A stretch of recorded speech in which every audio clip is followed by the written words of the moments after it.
여러분 안녕하십니까? 린돌라 만상제입니다. 오늘은 일요일 교회 가는 기분으로 자리에 앉았습니다. 2024년 4월 14일 아침 시간이 되겠습니다. 요즘 아침 인도네시아 뉴스도요, 어제와 이어서요, 어제와 같이 르바란 귀성객이 증가하고 있다는 기사가 톱뉴스로 나오고 있습니다. 특히 오늘은 수마트라 남단에 있는 바카우헤니 항구에서 페리에 오르기 전에 대기하고 있는 수많은 오토바이에 초점을 맞췄습니다. 그런데 인도네시아 정부는 오늘과 내일 집중적으로 귀성 차량 행렬이 급증할 것으로 예상되기 때문에 공무원들에게 재택근무를 할 수 있다고 하는 내용을 발표했습니다. 따라서 공무원들은 화요일과 수요일 집에서 일해도 된다고 하는 겁니다. 공무원들에겐 참 좋은 나라입니다. 그렇게 되면은 목요일과 금요일만 제끼면 되니까 21일 일요일에나 돌아와도 된다는 말이 되기 때문입니다. 그렇다면은 일반 회사나 공장들은 어떻게 하란 말인지 아무 말도 하지 않습니다. 그래도 공장들은 일정대로 15일부터는 출근을 해야, 그리고 그렇게 일을 해야만 이런 고무줄 할일하야가 관행으로 되지는 않을 것이라 생각됩니다. 그래야 직원들도 꼭 휴가를 지킨다고 하는 생각이 들게 되겠죠. 또 다른 토픽 뉴스의 하나는요, 전 세계가 지금 이란이 이스라엘을 즉각 보복 공격에 나설 것이라고 하는 예고를 전하고 있습니다. 지난 4월 1일 수리아의 그 다마스커스에 있는 이란 대표부 영사관 건물이겠죠. 그 영사관 건물을 공중 폭격으로 고위 장성 1명하고 6명의 고급 장교들이 숨진 것에 대한 이란의 보복을 예고하고 있는 겁니다. 여기서 다마스커스란 도시가 나오는데요. 이 도시는 사도 바울이 예수님을 만난 곳으로 유명한 데입니다. 예수를 핍박하러 가던 유대인 바울이 갑자기 바울 앞에 예수님이 나타나서 너 왜 나를 핍박하느냐라는 소리를 듣고 회심해서 그때부터 예수의 제자가 되었다는 것이죠. 그 바울은 로마까지 가면서 선교를 하게 되는데 이걸 참고로 말씀드려 봅니다. 다음은 정치권 뉴스인데요. 정치권 뉴스의 중심에는 메가와티 투쟁민주당 총재가 서 있습니다. 조코위 대통령도 그녀를 만나려고 하고요. 브라보도 그녀를 만나려고 하기 때문에 그녀가 정치권의 중심에 있다고 하는 겁니다. 누가 먼저 그 메가와티를 만나서 선점을 하느냐 하는 것이 이들에게는 중요합니다. 서로 경쟁을 하고 있다고 보여집니다. 일단 조코위 대통령은요, 이스타나에서 브라보 대통령 당선자를 초청해서 샤왈달 인사를 나누고 있는 근사한 식탁 사진이 실리고 있습니다. 특히 이날 식탁에는요, 조코위의 둘째 아들인 까에상 빵에랍과 그리고 브라보 당선자의 아들 디디 프라세티오라고 하는 두 청년이 친구 삼아 참석했다고 전합니다. 이제 이들은 아들들까지 정치권으로 끌어들이는 그 최초의 모습이라고 볼 수 있겠습니다. 이렇게 조코위 대통령과 브라보 대통령 당선자가 아무리 만나서 전략을 짜도 역시 문제는 메가와티입니다. 메가와티가 무슨 생각을 하고 있느냐 하는 것이 중요하다는 거죠.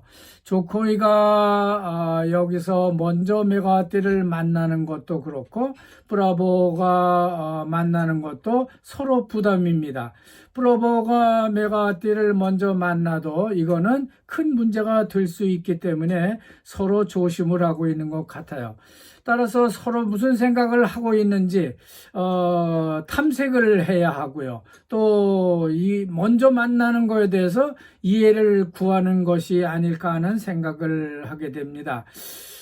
아마 메가와티는 누구를 먼저 만나야 내가 더 유리한가 하는 것을 점치고 있을 수도 있습니다. 특히 투쟁민주당 당원들, 그 중에도 메가와티를 보좌하고 있는 사무총장은 더욱 이런 생각에 빠져 있을 것 같습니다. 누구를 만나는 것이 옳으냐? 예를 들면 그린드라의 브라보를 먼저 만나서 당을 연합하는 데 끼어드는 것이 유리할까? 아니면은 조코이 대통령과 어떤 딜을 해가지고 골가르당과 합치려고 그러는, 골가르당의 총재로 가려고 그러는 조코이 대통령을 끌어내서 메가와티 당, 그러니까 투쟁민주당의 총재로 끌고 오는 것이 유리하냐 하는 것을 지금 재고 있다고 보여지는 것이죠. 어쨌든 프라보는 두 가지 고민을 가지고 있다고 전해지고 있습니다. 프라보가 먼저 메가를 만날 경우에 조코이에게는 어떤 영향이 갈까, 그 사람이 어떻게 생각할까 한다는 것입니다. 이것이 고민이라는 거죠.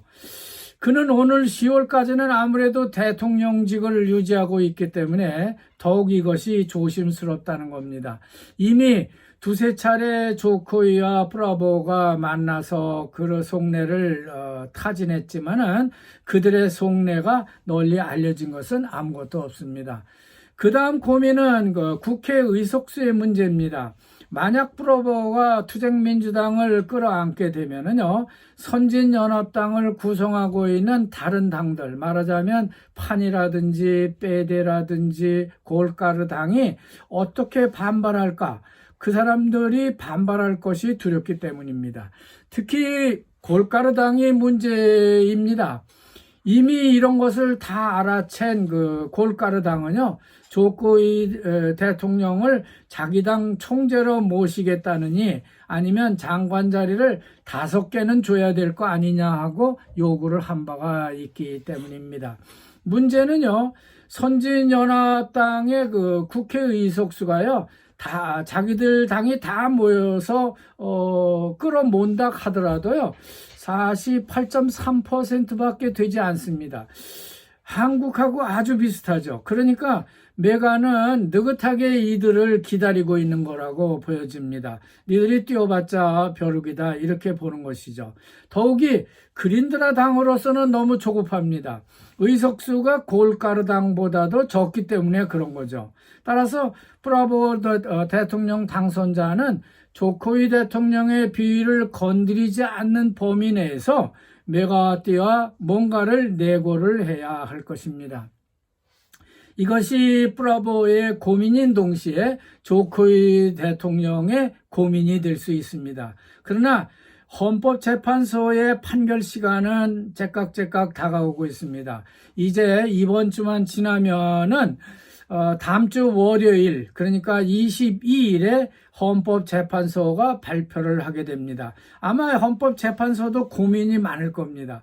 그 전이라도요, 조코이 대통령과 프라보가 메가와티를 만나서 뭔가를 정치판에 판가름을 해줘야만 헌법재판소가 부담 없이 부정선거 재소권을 원만하게 해결할 수 있을 것으로 보여지기 때문입니다.